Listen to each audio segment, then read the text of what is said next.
It's going down. She got me throwing my money around. Ain't nothing more beautiful to me. It's going down. They must know I'm the man. My money look like a number one fan. Don't open my mouth, let her talk to my fans. My Benjamin Franklin's. A couple of grands, I got rubber bands. My paper planes making a dance. Get dirty, I'm like that's part of my hand. We building castles that's made out of. She's amazing, fire blazing, hotter than Cajun. Girl, would you move a little closer? Time to get paid, it's maximum wage. That body belong on a poster. I'm in the days, that bottom is waving at me like damn it, I know you. You run the show like a gun out of holster. Tell me whatever, and I'll be your chauffeur. You spin my head right round, when you go down, when you go down, down. You spin my head right round, when you go down, when you go down. From the top of the pole, I watch her go down. She got me throwing my money around. Ain't nothing more beautiful to me. It's going down. From the top of the pole, I watch her go down. She got me throwing my money around. Ain't nothing more beautiful to me. It's going down, yeah. I'm spending my money. I'm out of control. Somebody help me. She taking my control. But I'm king of the club. And I'm wearing a crown. Popping these bottles, touching these bottles, watching the asses go home. Wow. You spin right round, when you go down, when you go down, down. You spin my head right around, when you go down, when you go down. You spin my head right round, when you go down, when you go down, down. You spin my head right around, when you go down, when you go down.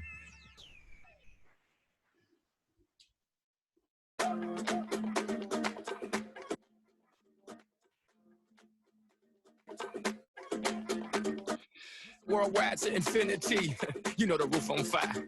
We gon' boogie, oogie, oogie, jiggle, wiggle, and dance like the roof on fire. We gon' drink drinks and take shots until we fall out like the roof on fire. Now, baby, get my booty naked, take off all your clothes and light the roof on fire. Tell her, baby, baby, baby, baby, baby, baby, baby, baby, baby, I'm on fire. I tell her, baby, baby, baby, baby, baby, baby, baby, baby, baby. I can't stand all the quietness here going on. How you people doing? Doing great, Zach. How are you doing? Fabulous, Robert. Great seeing you. Yeah, good to be here, man. Hey, Zach, are you in Hawaii or Cali? I'm in California. I wish I could say I'm on the Napoli Coast right now. I thought you were in New York. Long time no see. I was in New York 15 minutes ago.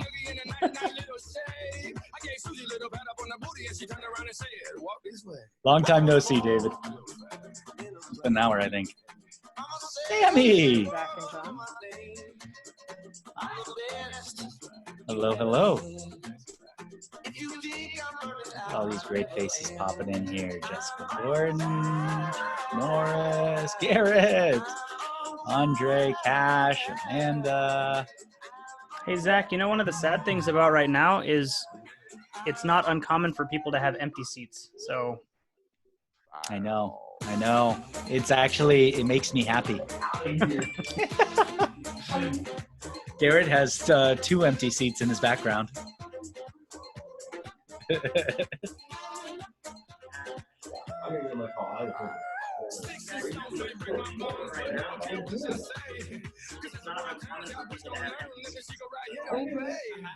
That was an awesome delay.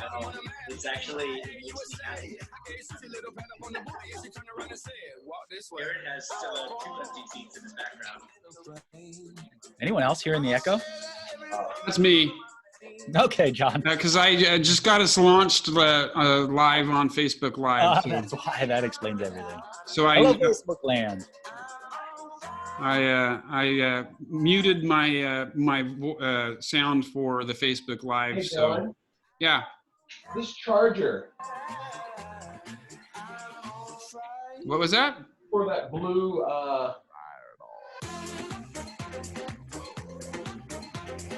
Got him. All right. We're at 10:01, Zach, so I think we're about ready to roll.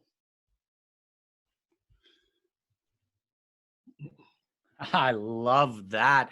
Welcome, welcome, welcome. How are you guys doing today? Yes, it's Friday. For those of you I haven't had the opportunity to meet historically, my name is Zach Younger, presently as well. I am the Director of Technology for Northern California, Hawaii region, thus the Nepali coast behind me here. I'm hailing from Northern California right now and really excited to be presenting Teaching Tech Virtually with all of you, all of our friends that have been following along at the KW Tech T4 Facebook group. You see, we set out, almost a year and a half ago, John Morris and I, to really develop some curriculum around teaching technology in the market center level and even at a regional and national level. And many of you, most of you actually took that class somewhere around the country and joined our Facebook group to interact and share and do all of that fun stuff. And we decided recently, John and I and our really good friend Xavier, to start putting together more content specifically for you, our people. And so just wanted to kick this off by talking about this class, Teaching Tech Virtually. You see, Xavier, John, and myself have been working together tirelessly to do a lot of virtual classes in the last 6 weeks, just like all of you have. And so I'm really excited to what we put together here to talk through what we've been going through, the methodology of how we've been doing the presentations and things like that. All of us are Keller Williams University approved trainers, and so we are formally educated in this process, and some of us actually do it elsewhere too. So without further ado, I'd like to pass it over to John. John, are you here with us too? Yeah, I'm here. So just want to tell you a little bit about myself. Again, I am John Morris. I'm the Regional Technology Director for the Maryland, D.C. region. As well as I have the luxury of living in California, despite the fact that I am MDC's regional tech. So I get to be part of Zach's region in Northern California, Hawaii too, where we've collaborated on a lot of stuff over the last couple of years. So I'm on the Regional Technology Leadership Council for the NorCal Hawaii region in addition to that, plus KWU instructor. And chat instructor as well too. So a lot of kind of background into teaching and the technology aspect of it, and really excited to be here today to kind of share with you guys what we've been working on to help create more engaging classes virtually. So there's one more component to this mix, and I'm going to turn it over to Xavier Muniz to introduce himself and tell you a little bit about where he's coming from. X. Hello, thank you. Yeah, so you may have heard to me referred as Xavier or X or Javier or Javi, and all of it's totally fine. And if you ask my mom, she would say all of the above. That's how I know it's fine. Right? So whatever you want to call me totally works for me. I am on the opposite coast as these two guys. So I'm in sunny Florida. I live in Clearwater. So, you know, I'm less than 10 minutes away from the #1, beach in the United States. And my wife and I have a team together. So we run the little group here in the Tampa Bay area. So Tampa, St. Pete, Clearwater. I'm the owner of Tech Enabled Consulting, and I've held a few staff positions in the past. So my career started on staff in a couple of market centers, and then I went out into the whole world of technology, training, etc. So just like these two guys, Keller Williams University trainers and labs advisors. So we love what we're doing. We're here to really pour into you because there's so much training available for the agents right now in the world of just training for agents. Yet, what about training for the trainers? Like, really? And then there's a whole world of, well, there's all this Keller Williams University training. What about tech? Oh, we need to train the tech trainer in the virtual environment. So that's what we're talking about today. John, you want to give us an overview of what this training is going to look like today?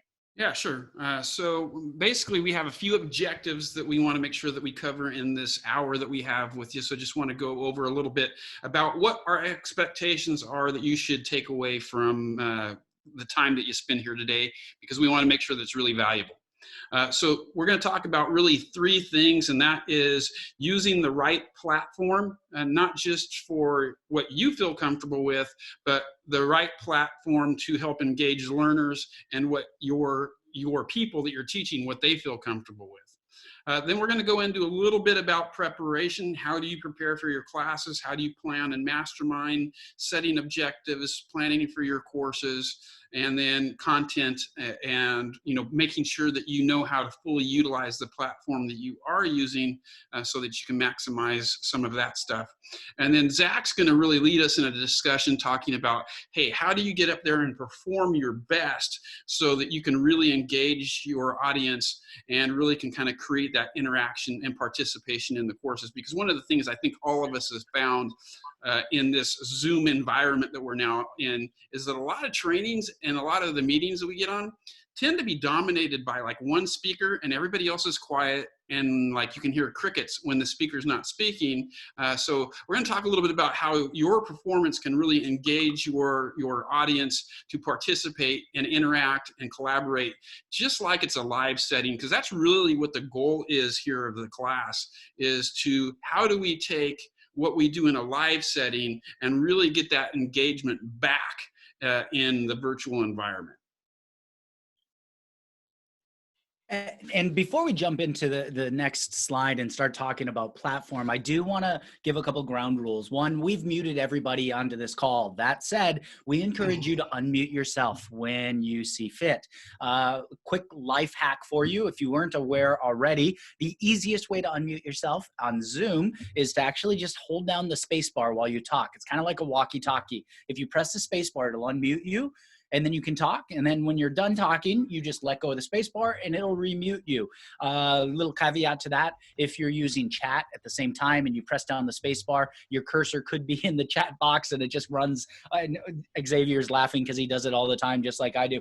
And so, however, that space bar is a great way to unmute yourself, because as John said, a big part of online training is getting interaction. And so we really want you guys to interact with us and talk with us about what you're doing, what you're seeing, and what's working really well for you. Absolutely. Awesome.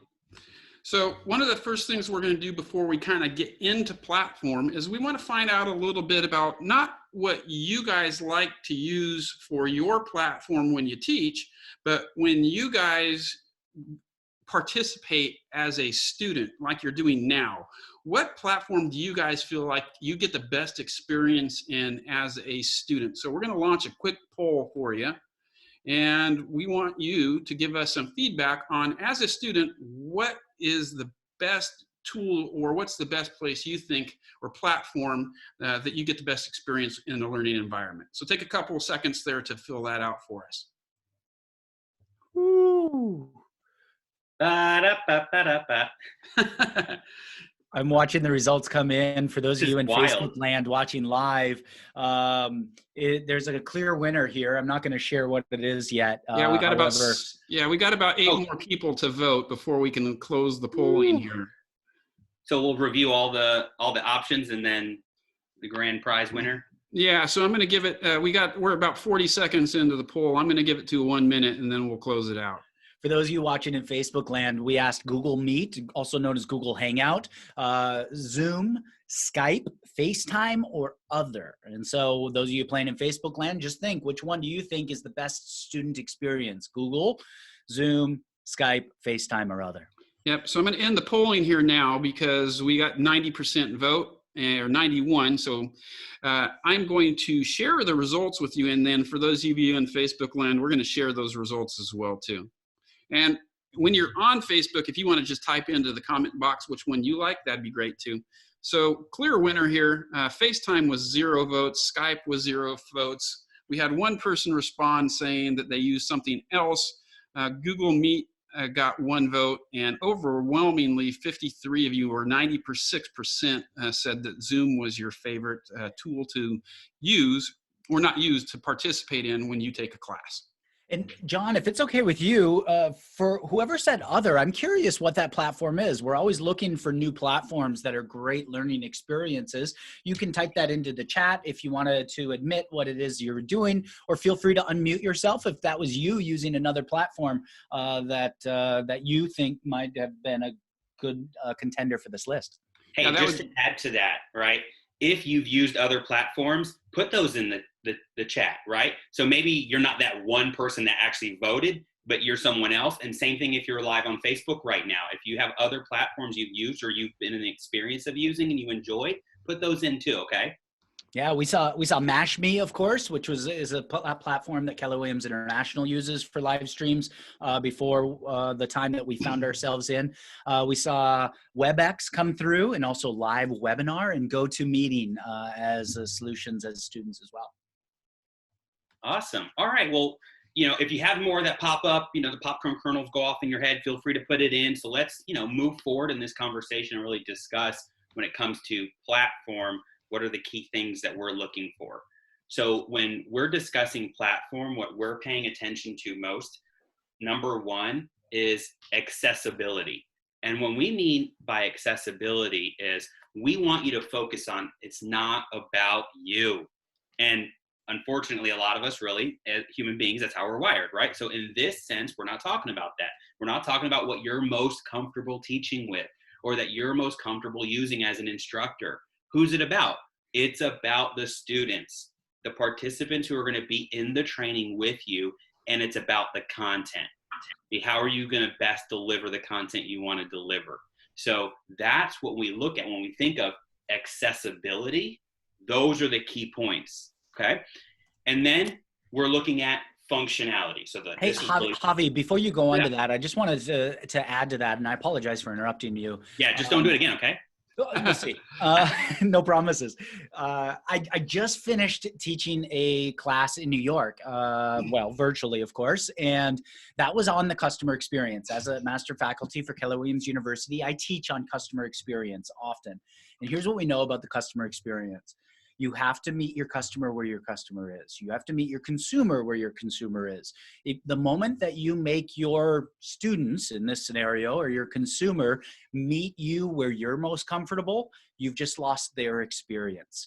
And so we want to ultimately be well aware and cognizant of what the experience is that our students are craving, and then meet them where they are and not force them to come to where we are. You'll see here today what we've done is, of course, we've used Zoom because we knew that there were a lot of people out there that prefer the Zoom experience, and yet we still asked. And then we're also going live on Facebook to give options with that. So Javier, thank you. I apologize. Hey, no problem. This is collaboration. So when we get a little bit later in the presentation, you'll get a sense of how us three guys really like mesh and work together, and then beat each other up when we're prepping for training. So when we look at functionality, here's some things that you want to think about. What can the platform do for you as an instructor, right? So someone put in the chat earlier, whoa, that was a cool like interaction with the question and the polling, right? I never used that before. So that's one of the things we think about functionality. How can you wow and or engage participation using the platform? See, your performance, which Zach will go over later, and your preparation, which John will review, are also vital, yet the key is, will the platform even allow for it? So polling is one of those options, right? We also look at breakout rooms. Guess what? If you've never been in a Zoom breakout room, we're going to do that today. So breakout rooms is a way to get people into smaller groups and engage participation. We also want to think about, hey, is screen sharing something that's possible?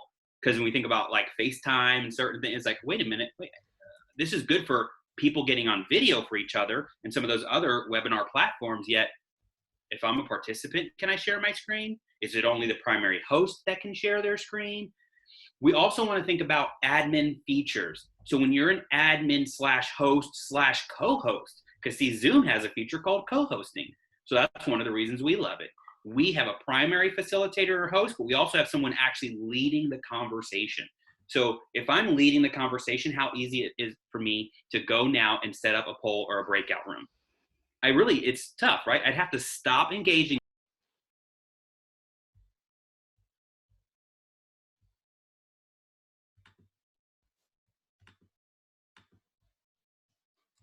You got muted. Yeah, you got muted there, X. Zach. And you said that you said I stop engaging right as you went muting, right? I have no clue, right? So technology, this is great. So I'm interacting with Zach, who was on mute hold too. the space bar down. So either he was making fun of me, or I don't know what that was. But Where's your bingo card? hey, guess what? Tech happens, right? Turns out I should unmute myself when I'm playing a joke on Xavier, eh? That was hilarious. So he muted me and then left himself muted. And when he was making fun of me, he didn't realize. Does he have any idea he's muted right now? No. The interaction did look funny, though. I mean, even though we couldn't hear you, it did look like a good interaction. Yep. That was great. The purpose here, guys, is we need to have fun online trainings. We need to feel more human. Being stuck behind a computer, being behind these lenses, these glass orbs that are showing us each other. We need to be human. We need to be more human more often with more people. And so it's fun to have jokes and to be real people. And so Xavier, I apologize. And no, I don't. So thank you. No, yeah, you don't have to, because you literally set up the next part of my conversation. There are platforms out there like Google, I think is one of Google Meet, Google Hangouts, that allows any participant to unmute or mute someone else. So imagine I'm leading a training and a random participant accidentally clicks my name and mutes me. What the heck? See, that has nothing to do with an admin or host functionality. So you want to know what the platform can and can't do and what are some of the nuances of the platform. You also want to see about, let's see here, for admin functions, the ability to share the workload on things, right? So when we think about functionality, there's a whole world there. And typically, what we've been forced into most recently is, can I get on? Can I turn my camera on? Can someone else get on easily? Can they turn their camera on? Maybe can they share their screen, or I can share my screen? And that's about as far as we've gotten, okay? Because typically when we think of teaching tech virtually, someone logs in, throws command on a screen, and they go for it. And that's pretty much what it is, right? So how can we keep people engaged with the functionality of the platform? So let's see here. Any other key functionality points that you would want to think of? I know I have some listed here, but just that you guys want to jump into that mix. I see a lot of people in the chat were a big fan of playing jokes on each other and poking, just getting people to laugh can really make a difference. There's a gentleman named Dick Dillingham. A lot of you in environment have had this gentleman impress upon your lives. And what Dick says is that humor is a tremendous tool in the classroom. And you don't have to be funny to use humor in the classroom. And so you can use humor, whether that's through chat, whether that's through a practical joke that's appropriate and clean as well. Yeah, a couple of things really quick. One of the discussion things that came up was somebody asked about using two trainers to enhance the course. And we'll talk a little bit about that when we get into the performance aspect of it too, because one of the things you don't necessarily see on this call, which we're going to show you, is that we not only use two people to really make each one of these trainings function. A lot of times we'll actually use three to really make sure that that everybody has better engagement and a better experience, and that we can get out that to more people. I do have a question about that with respect to, are you, I guess with Zoom, unless you're on the same account, are you assigning the co-host role once you kind of first initiate the meeting? Great point. So the way that this works, and there's a little confusion when it comes to Zoom, okay? So can you hear me? I know I'm Silent X, and I don't know if you've been waiting for me to acknowledge that I'm Silent X. I was playing it cool. So you see how he changed my name here? So if you look under my video, my name changed, right? More jokes. So what's really great is, because we're co-hosting this, we have the ability to do that. If I was one main presenter, I wouldn't be able to do all these other things, right? So there is a feature when you're setting up a meeting that says alternative host. That is not what we're referencing. See, alternative host is someone can log in before you if you're not, and they can take the host status and start the meeting. Co-hosting is a feature that you have to enable in Zoom, and then it only gets enabled in the meeting. So you turn on the feature, and then you can only use it in the meeting. So once the meeting starts, so we get on early, boom, hey, who's the host? Oh, John, the host. Hey, make me a co-host. Hey, make Zach a co-host. Cool, we're good. Like that, right? So that's how the co-host functionality works. Yeah, and the Chuck Morris, I would also add to that, there is alternative hosts inside of Zoom, and you can only be an alternative host in one account. So it's better not to use those at the same time. Oh, Xavier, that's such a nice thing for you to say to me in the chat. I appreciate you. That's why he's wearing the heart shirt, because he loves you, Zach. So to answer a couple quick questions too before you go into that, is that we do not have a giant account where all of us are under one. We are using separate accounts, and we can add co-hosts to that. Right now this is being hosted from my account, but I did make Zach and Xavier co-hosts so that they have a lot of the functionality as well too. Another question I saw that came in, somebody said, for example, that, hey, you know, I'd like to be able to see documents being able to be downloaded through an account. Zoom can do that here, and I'll add a file so that you can see how that works too, so that you can upload, you can set up your account so that you can make downloadable files on your classes as well too. So John and I have done a training on Zoom, like actual Zoom training for instructors and for market centers. I don't know if we have the rights to share that or not, or if we need to do another one, but we'll look into that for everyone that was here in attendance. Because we literally, us and a couple of other tech trainers, so there's like 5 or 6 of us, right, that are KWU approved trainers that have a focus on tech. We literally labbed the different products, and we did a deep dive and did like 3 to 5 lab sessions on Zoom alone. So there's a whole world that you probably don't even know is available on how to use Zoom and the features and the settings and the functionalities of it. So that's why we're like this, because we've played with it a lot. I do want to add, Andre asked specifically about meeting versus webinar when it comes to Zoom. We use meeting, and the reason that we have decided to use meeting is because it allows for more face-to-face interaction. The big benefit to using webinar, which does cost more money, it's an upgrade with the Zoom account for those of you familiar there. Webinar allows you to control who the people see on the screen. And so a lot of instructors really like to be able to control that environment. My preference is that to get as many people on the screen as possible. Now, here's the fun part. There is a way to still spotlight a screen or spotlight a presenter like what we just did there. However, ultimately, the end user has the ability to then change back to gallery view by just tapping gallery view up at the top right, to where you as a learner have the ability to choose how you get to see all the other participants. Webinar, however, only it gives complete control to the host or co-hosts, and it does cost more money. Yeah, great point. I have a quick question, just for clarity's sake. So you guys, when you're talking about Zoom, you're basically using the Pro account with no added hosts, with just one host, right? The base Pro account. So whatever that minimum level Pro account you can get, we're doing all of this with that. Great, thank you. You're very welcome, Terry. So, you know, it is a very powerful tool, and there's a lot of functionality, and there's just so much you can do with it. So I think when you think about functionality, I hit most of the key points I wanted to hit. If anything else comes up, we'll go into that. So let's just take a look here at what's the next key thing we want to review, John. Well, we're going to start talking about how you kind of prepare for having success in creating your online courses. So why don't you click into the next slide, X, and we'll jump into it.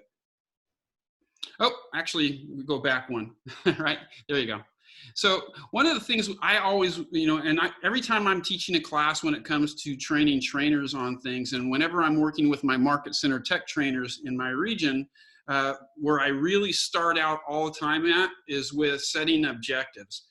Because that, especially in an online environment where things are virtual, it's really easy to get into the weeds on stuff.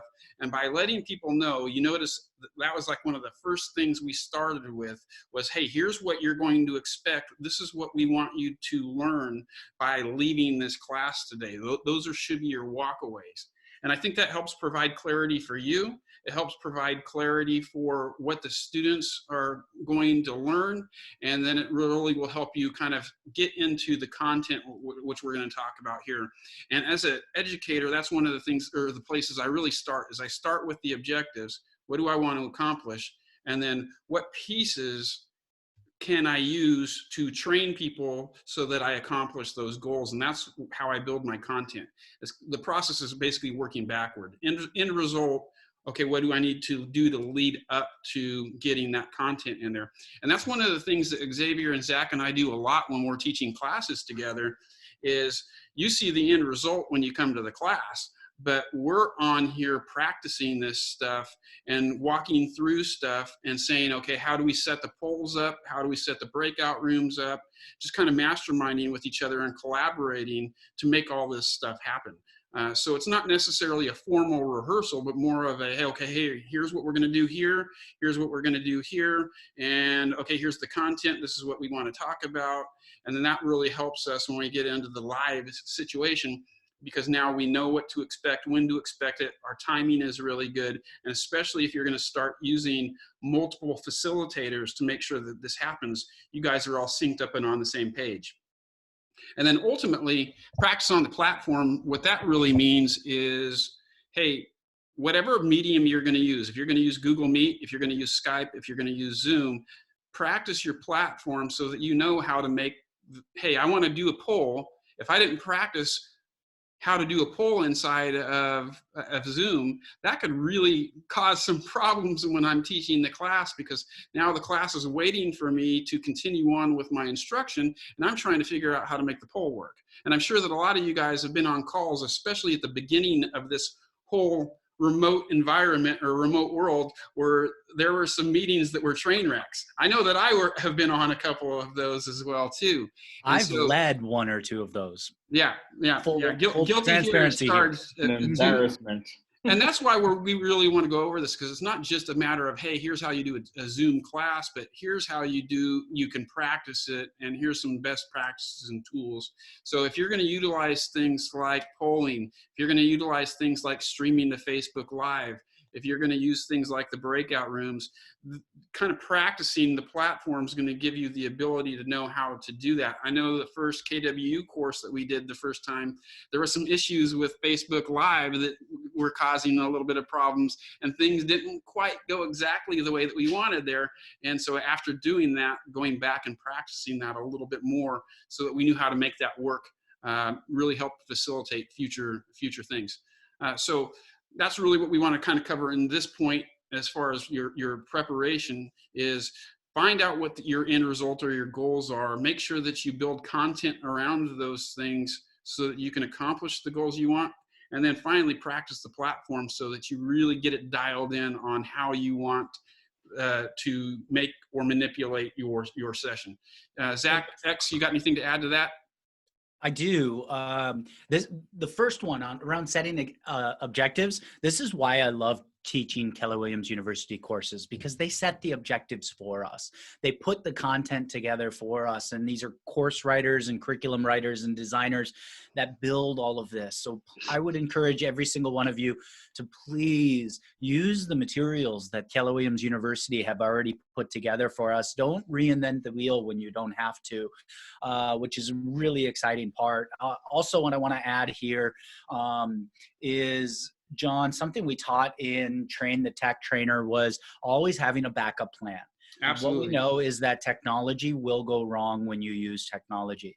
And so we saw that Facebook, going live on Facebook a couple weeks ago on our first Following the Models course that we taught. And really, there is no backup plan to that. The backup plan was the fact that we were still in Zoom and we had announced how people could get into the class. That said, we're talking about teaching technology here. And so always have backup plans for the live environment to go down. In other words, if you're teaching on Command, for instance, and Command gets a big hot fix, we've all had that. Those of you that are teaching technology, where you go to log in one day to teach a class and exactly what you're teaching is getting a hot fix. And we have an opportunity now to pivot And so having short videos or PowerPoint slides showing what it is you have, having that backup plan is a really big deal. Okay, X, you got something to add to that? We got a surprise for you after Yeah. X talks here a little bit. So when I think about setting objectives and then in my content that I'm practicing, to me, I want to know what are the key points I want to hit. So my key talking points, the reason I prep with those is because you never know how the live environment's going to go, right? Someone randomly unmutes themselves and starts talking. Someone's dog is barking or whatever. You can manage that as best as possible as a host. You could even make it so people can't unmute themselves, right? But, well, does that engage participation, right? So there's things to think about. However, if I've got my key talking points, that's one less thing that is clouding up my head so I can be with people. See, the less stuff that I'm interacting with up here, the more I can be out here with you.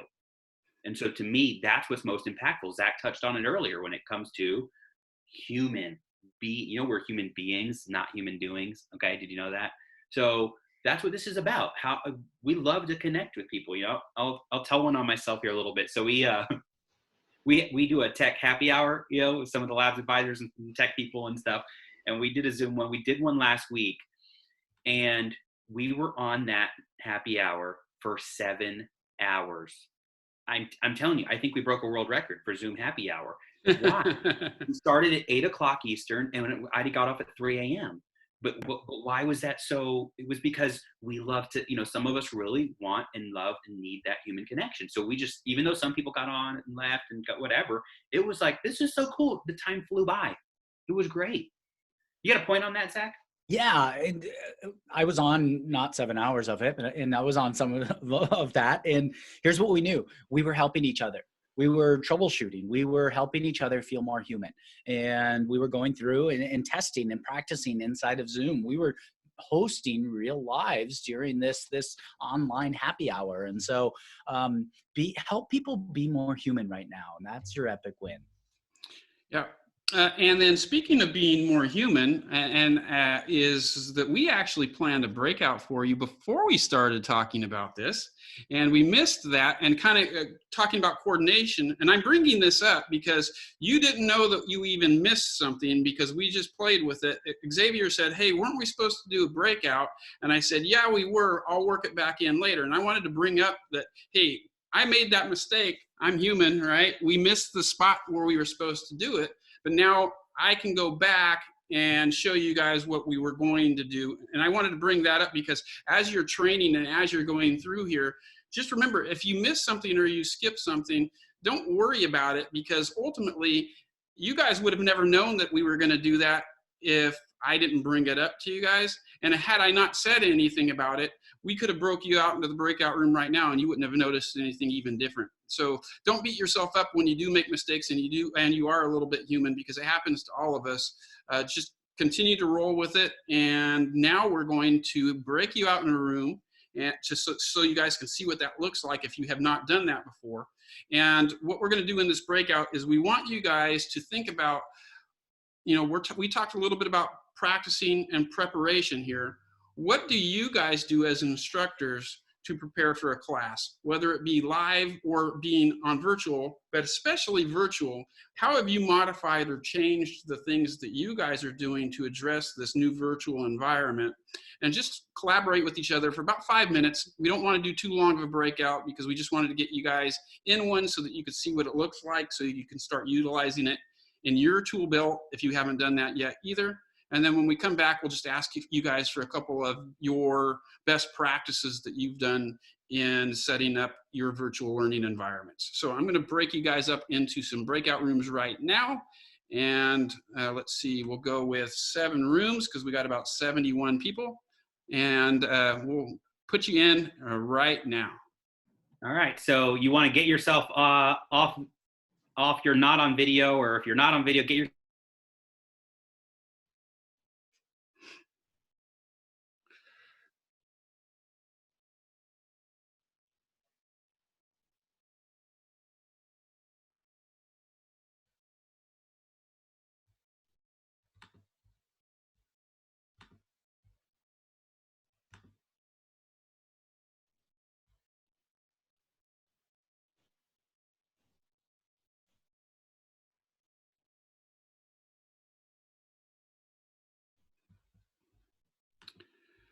All right. So if you are in Facebook land, we are now in breakout for about 5 minutes. So I'm going to go in here and go back to Facebook. If you guys have some questions on Facebook, or if you guys would like to participate in this breakout in Facebook, I want you guys to put into the comments box, what are some of the best practices that you guys are using in creating a virtual learning environment for your people. And then if you have any questions, feel free to ask. I'm checking out the Facebook Live page as well too. It looks like Zach's joining us back into the main room as well. Hello, hey Zach, sir. how'd the breakout room go? Everybody in okay? They were rocking and rolling. They were really excited that they weren't muted as soon as they got in there, and they could start communicating, and went right into the discussion. We all laughed about how Xavier got cut off going into the breakout sessions, and we all loved that too. Yes. I didn't laugh at myself at that, but it was very true. Well, we wanted to do silent X, right? Yes. So those of you that are on Facebook watching us right now, put in the comments, what are you currently doing when you're prepping, or what preparation, if anything, are you doing to lead a training, lead a tech class, and or lead a virtual training tech class? And what I told my group when I was in the breakout with them was, let's talk about what we do to prepare for a classroom setting, because let's be honest, anything you do to prepare for a classroom setting is going to help you prepare for a virtual environment as well. Yeah, absolutely.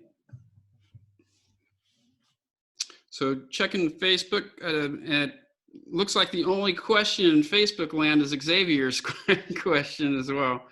So we're going to bring everybody back in a little bit too. I'll ask you guys this. Are we doing another breakout after mine too?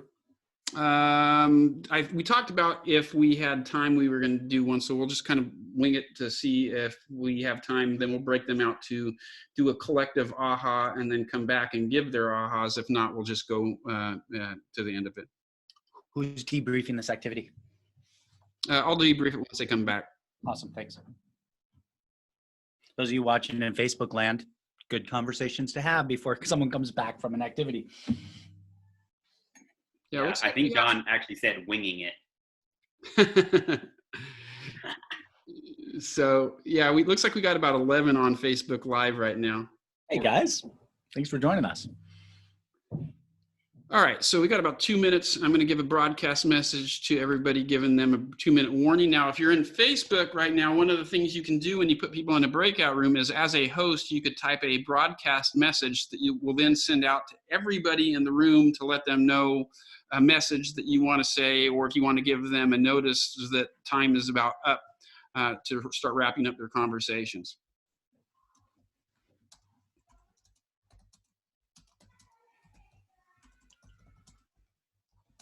Hi, Brenda. Welcome back. Hey, Brenda is on mute. Hi. Thanks for joining us.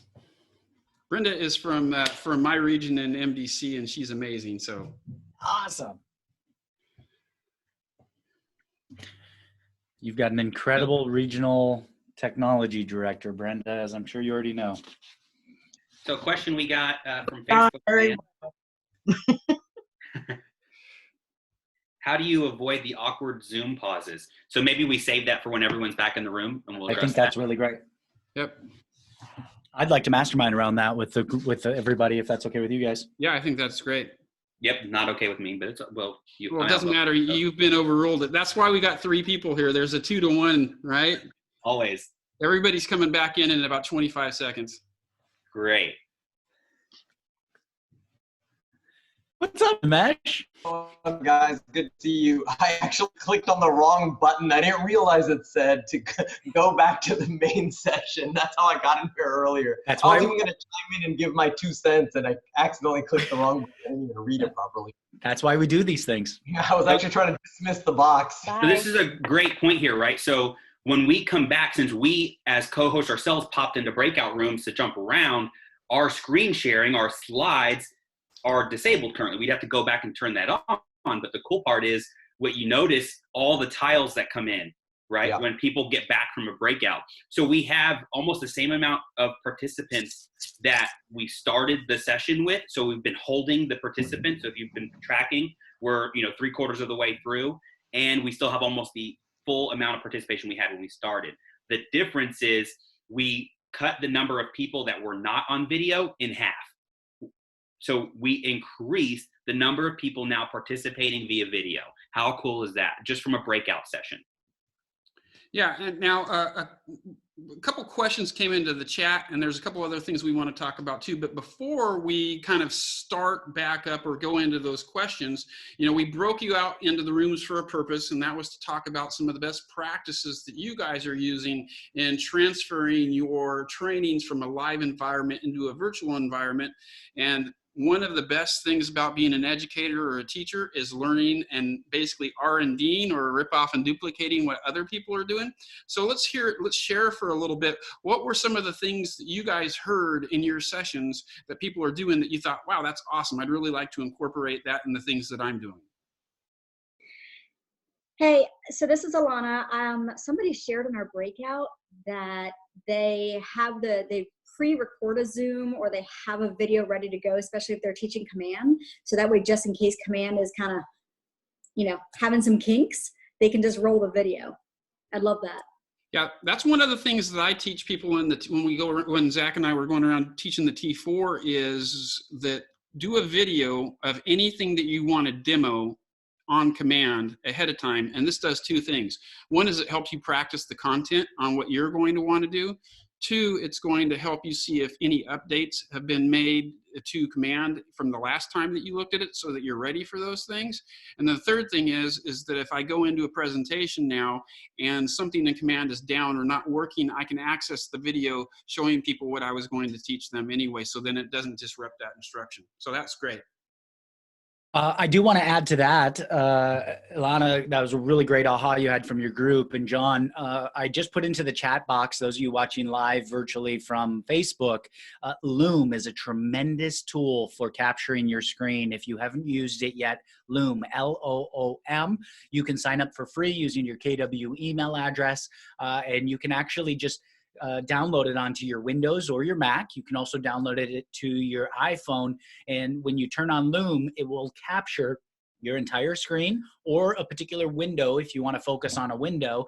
And you can also turn on your microphone and your webcam, and you can talk through whatever it is you're doing, and they can see your mouse. They can see everything you're clicking on. It's a great way to film those how-tos for when you're going out to teach a class live and something goes wonky. You can just pull up that Loom video.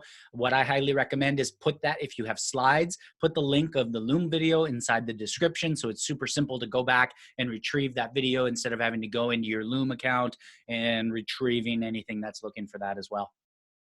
Awesome. What about anybody else? Alana, that was great. And I got to throw another brag out here again. Alana is an amazing MAPS coach who's super tech enabled that comes from the Maryland, DC region as well too. Cool. Looks like in the chat, one of the things, AJ, but Zoom has features that, are not really understood or used as much when it comes to sharing a presentation. Like you can pop the video tiles out and use a second screen if you have that or something.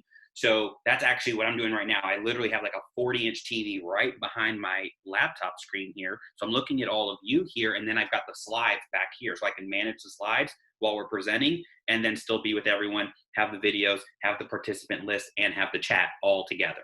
So there's a lot of things you can do when it comes to that too. Yep. Anybody else have some best practices that they'd like to share? Someone in our group shared a good idea that he will let the participants know sort of what to expect as far as the format, whether it's a large group training or a small group training, so that they have an expectation ahead of time. I thought that was smart. Yep, setting expectations is huge. Love that. I saw a question come through in the chat box from Kyle. He said, do we need to set up the groups ahead of time, the breakout groups ahead of time inside of Zoom? Which is why, of course, we highly encourage practicing so that you can practice setting up those groups. You can set them up on the fly, or you could set them up at the very beginning of the class. I believe that there is actually a way to set up the breakout sessions ahead of time if you have a CSV file of who will be participating in the Zoom. However, what we've found, Xavier and John will probably agree, that it ends up being easier just to have one of the hosts who isn't actually talking at the very beginning of the class to set up those breakout sessions, so that when it's time to go, you can just set up the breakout session and then send people into it. There's also a random feature that will actually set up the breakout sessions. It'll just ask you how many rooms you want, and it'll actually auto-assign everyone, and it only takes about 3 seconds once you've done it once or twice to do that without too much distraction if you're the only presenter in the room. Yeah, great point. We also had a fantastic. Okay, Kyle. Sorry, we also had a fantastic tip within our group, our breakout group, where they suggested to rename people based on like a position or something like that you want in the breakout room, and that way you can just pull that whole name and make the breakout rooms ahead of time too. So that was a great idea too. Got a large group. Yeah. So I think, well, Kyle, I think you put it in the chat earlier, like if you need certain facilitators or admins or something in each breakout room beforehand, what we do when we have our KWU led, courses that we've been doing on Wednesdays is we have all the labs advisors and regional tech trainers that join that are going to help us facilitate in the breakouts. We label them as co-hosts. So then all the co-hosts will show up at the top of the participants view. And then we know who they are. And so when we go to breakout, let's say it's 100 people in the room and we want 10 rooms. Well, guess what? That's 10 people per room. All we have to do is look for those 9 or 10 people and just move them accordingly. Let Zoom automatically put everyone in a room and just find those 10 people. That's a lot easier than manually creating all the rooms. So that's one of the things that we've been doing in that exact case. Yep. Love it. And then there was a question here from Wendy that says, what happens with the recording during the breakout sessions? Basically, the host who's left in the main room, that is what gets recorded. So that's kind of going to be dead silence because the main room's being recorded. Now, one of the things that makes it easier, because Loom's a super easy thing to do, and that's what I am kind of teaching in my region, is that when we have a mastermind and we do breakouts, have somebody either, you can, in the room itself, when you do the breakout, an individual can click record and it will record that particular room.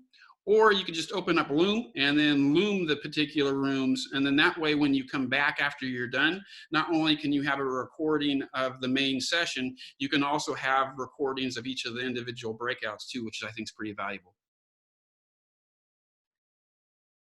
Are you saying that one person in each room would have to Loom to record their breakout room? Yeah, so when you go into a breakout, you can Loom it. I mean, you can Loom anything if you wanted to, which is why Loom is pretty awesome. But if you want to use Zoom, whoever is in a breakout room, if they want to record that session, they can click record and it will record just the breakout session. So here's the way to think about that. If you were doing breakouts where you had a productivity coach or an admin or a tech person or someone else leading in every room, you could put it on them to say, hey, when you get your breakout room started, hit the record button.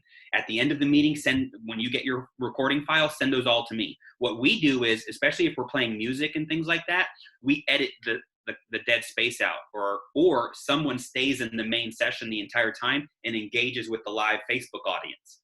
So so there's different ways to think about it. If you're not streaming live anywhere else and no one's in the main session, no worries. It does, it's just going to be dead air. You chop it out or don't worry about it. So that's just something to keep in mind. I think that pretty much covered everything. Are you good with that, John? Yeah, I think we're ready to move on to Zach's. And there's a question that came on Facebook that Zach wanted to address, and I think it'll be perfect in going with performance. Yeah, the question came through. What do you do with those random, awkward Zoom silences? We've all seen them. We've all heard them. What do you do about them? I want to go ahead and open this up. By all means, unmute yourself. You could use the space bar or just tap unmute. You can also put it into the chat box. What do you guys do to avoid those or to handle those awkward Zoom silences? Hey, Zach, it's Dave. Hey, David. So for me, obviously, I joke around a whole lot, and I usually will have identified a couple people beforehand that I know that I can engage with to kind of draw people in. If it's somebody I don't know that's new, I'm very sensitive and careful to that. But more times than not, I probably have a friendly face on the call that I can engage with. Yeah, I agree with that, David, and I'll really drive that one home. At Keller Williams University, we teach, be careful not to call people out that don't give you permission to call them out. In other words, what David had said was he knows that he's got a familiar face there. And oftentimes he'll probably even, and I will also reach out to somebody that I know is in the room and ask them if it's okay if I pull them in or ask them to unmute themselves or even unmute them for them if I know that I want something to come out of their voice. And when you have the meeting before the meeting, or you have that friendly face that David was talking about, it becomes very helpful. Yep. I'll sometimes just jump in there and say, squirrel. It's everybody laughing, and then somebody invariably will say something. I agree. It's a great pattern interrupt. That's the key right there. How do we interrupt and change the brain pattern to do whatever? You know, just like something as subtle as you have that person you can reach you, and then you spotlight their video, or you do, like, all of a sudden it just change. People see what they're doing. It just changes all of a sudden, right? So little things like that. Well, Now let's get into like the actual performance aspect of it. Zach, how about that? Absolutely. We've got a great pattern interrupt there. We got Kyle being a banana in the background, which is absolutely perfect. And Dave. Yes, I can be a banana, and that's a great way. If you get lost, you can actually have some fun with the banana. Snapchat camera, by the way, Snap camera is out there, and so you can do any Snapchat filters. So if you're getting lost, you could be a banana and talk back to your audience, and then that's fantastic. It's the great hacks that keep us all moving. So you may notice that we only have about 7 minutes left of the presentation. We have a whole nother topic left, and that is the performance. And there's no mistake about it. We left very little time about this because what we believe wholeheartedly is the first two topics are much more important. It takes a lot more preparation and platform practice than it does to perform well. When you do the first two topics first, performance becomes more natural. I will say this, if I had to pick 4 things to focus on with any performance when it comes to training in a live environment, have a strong opening. Introduce yourself. Make sure that people understand why you enjoy what you're teaching and why it is that they should expect to learn from you. Always have an activity. You saw we had a couple of activities here. We did a poll, we did a breakout session. We also did a live mastermind around an idea. So always have an activity. With activities, you always want to set up the activity, send them into the activity, and then take them out of the activity. And when you take them out of the activity, what I mean by that is ask for ahas, ask for what it was that they discussed in that activity, or debrief the poll that you saw us do. The next one is pace your session. The last thing you want to do, especially in a virtual environment, is go over time. It's actually easy right now with this coronavirus quarantine going on that we have. Not a lot of people have a lot of places to be right now. And so going over isn't a problem right now. And yet when we come out of the other end of this, which we will, people will care when you go over time. And so you'll see that we will not go over time on this.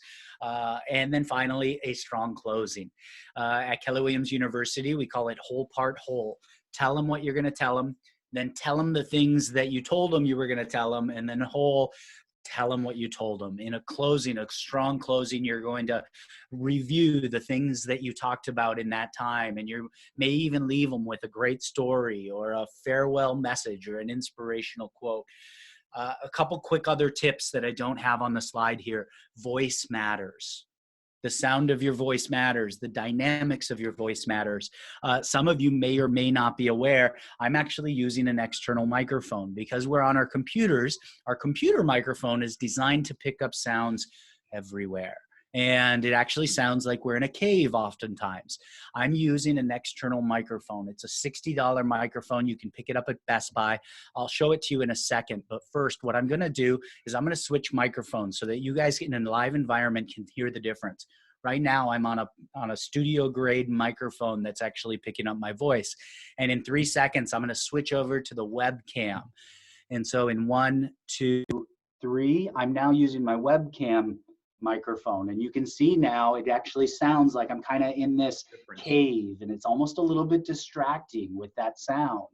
And so I can take that back, and now I'm on my clean microphone again. And you can tell it's a much clearer voice. And as an instructor, having that clear voice makes a big difference. Something you'll find when you're doing Zooms, of course, and other virtual learning is you end up getting multiple people talking.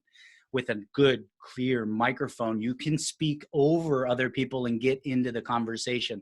I'm not saying it's best practice to speak over people, and yet sometimes you need to bring people together. And if your microphone isn't as strong as other people that are talking, it becomes challenging there. And so voice matters. Physical presence. This is why virtual backgrounds are wonderful in Zoom. We can actually control our environment, whether we're controlling our environment by actually being in a room that we can control or using something like a virtual background. I want to show you, a lot of people say, Zach, you always have the coolest backgrounds. And I do this because I've got a green screen. Welcome to Zach's real life. I'm in this cavernous spare bedroom, and yet I've got a green screen up on my ceiling that I can just drop down at any given time to make sure that I've got real crisp lines with my virtual background and lighting. And what you'll see is now I've totally thrown off my camera with all of my lighting, which brings me to the next one, and that is have strong lighting. I shut off my light, and now I'm dark and hidden. I bring my light back up, and now I have control. I can actually dim it a little bit. I can bring it back up. And I think you'll agree that this lighting is significantly better, cleaner lines and all of that fun stuff.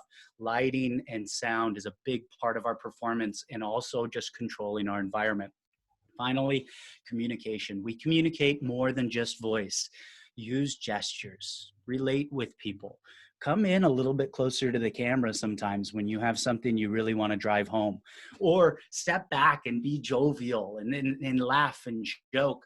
Again, I can't tell you how important it is to bring humanity into our virtual trainings. We need to be more human with more people. And so when it comes to your performance, use your voice, use your gestures, use your environment, and help control all of those things. Hey, I'm just gonna, wing it here really quick. And what I'm gonna do is show one last thing when you talk about environment, right? So I just shared my iPhone screen, and now you can see my camera. So I want you to see, look, I've got my stuff, I got my TV, but here's the most important. I actually have my slide breakouts with my talking points. I've got my content if I was leading MREA based tech stuff, etc. So that's something that we want to, pay attention to when we're looking at, okay, what do we want to really land here? All of those things are designed so that we don't have to focus on stuff up here. Yeah. Keep stuff out of our head so we can focus on the training. And with only 2 minutes left, I'd like to ask you guys to take about 10 seconds and think of your biggest ahas. You can type them into the chat box. You can unmute yourself and share those ahas. This is where we crowdsource wisdom at Keller Williams University.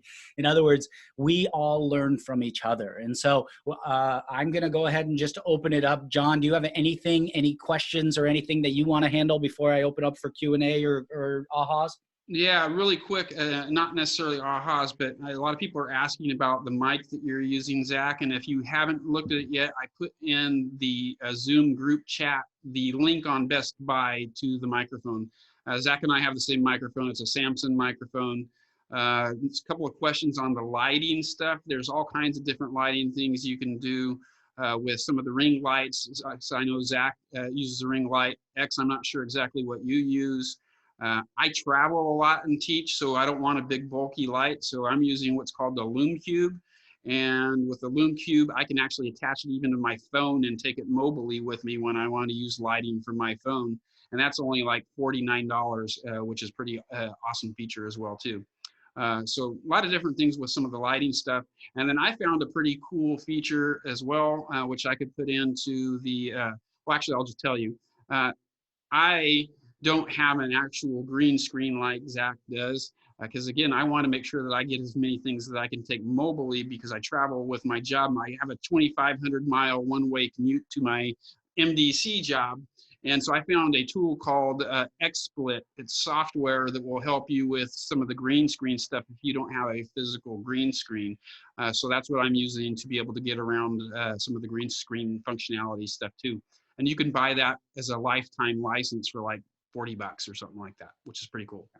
Don, I will also put a list of all of the audio, video stuff that I found to work really well and a picture of my environment to the KW Tech T4 Facebook group for everybody that's here if they want to see what I've been using as well. Awesome. So with that, let's open stuff up to some of your guys' ahas from the session.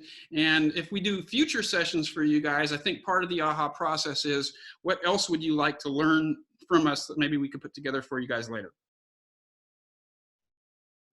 If you don't mind, I'm going to get started with the ahas. The recording something via Loom was an incredible aha for me. I've been doing screenshots and stuff so I can show, but doing something recorded with Loom is actually a really cool aha. Another thing that I wanted to add to the conversation is going to the 80-20 principle. Try and make sure that when you're presenting, you're doing 80% looking at the camera and not 80% looking at the people on your screen, because it can be distracting if you're not engaging with your audience. So that kind of goes back to what Zach was saying. Yep. Awesome. Thank you. Yeah, we had quite a few ahas in the chat, so thank you for everyone that put in like preparation. That's all the preparation done before the training and the settings, and lots of different things there. Can you share your phone? So yeah, I shared my iPhone camera and screen via Zoom screen sharing and the AirPlay. However, you can also do it via cable, and you can also do it with Android devices. Awesome. All right. Thank you guys for participating today. Had a lot of fun. If you have questions about any of this stuff, make sure that you go to the KW Tech T4 group and you guys can ask some questions about anything that we talked about today here. Zach will be posting his favorite tech tools into that channel as well too. And then I see that Maha asked about the link for the mic. Zach will post all that stuff into the T4 group shortly. So thank you guys for joining in, and we'll see you guys next time. Bye. Thank you. Thank you. Hey, John? Yeah. Could you also post what you said about the green screen that you use on your computer? Yeah, it's called XSplit. I'll make sure that I post that in there. So it's X and then the word split, S-P-L-I-T. Okay, thank you. I know one of the things with some of the Zoom backgrounds, if you don't have a certain processor that it's asking for some of the functionality, it requires you to have a green screen. And if you don't want to have a physical green screen, this software will allow you to do that. Okay, thank you. Cool. Thank you, guys.